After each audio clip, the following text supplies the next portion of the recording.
السلام علیکم یا علیہ السلام مدد جی۔ آج 2 محرم، ایک واقعہ کربلا کا ایک چھوٹا سا واقعہ آپ کے نظر کر رہا ہوں کہ جب 2 محرم کو مولا امام حسین علیہ السلام کا قافلہ کربلا پہنچا تو کچھ دیر کے بعد بی بی زینب سلام اللہ علیہا اپنے بھائی مولا حسین علیہ السلام کے پاس آئیں اور بھائی سے فرمایا کہ بھائی، یہ زمین وحشت ناک ہے، ہولناک ہے اور دردناک ہے، مجھ پر وحشت طاری ہو گئی ہے۔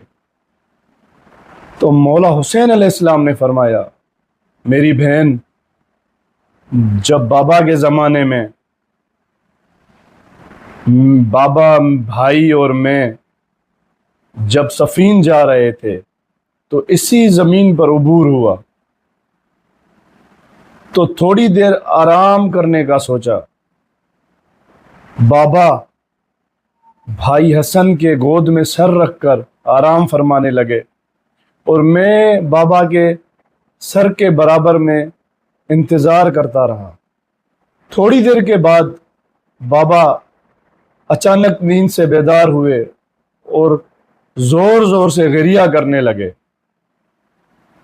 بھائی نے بابا سے پوچھا، بابا آپ یہ گریہ کر رہے ہیں، اس کی کیا وجہ ہے؟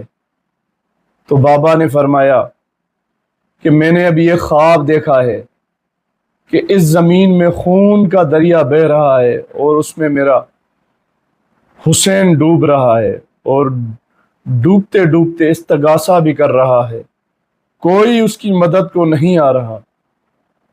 پھر میری طرف دیکھا اور فرمایا، اے ابا عبداللہ، اس ہولناک واقعے میں تمہاری کیا حالت ہوگی اور تم کیا کرو گے؟ تو میں نے عرض کیا، میں صبر کروں گا اور اللہ کی رضا پہ راضی رہوں گا۔ اللہ اکبر، اللہ اکبر، سلام یا حسین، الا لعنت اللہ علی قوم الظالمین۔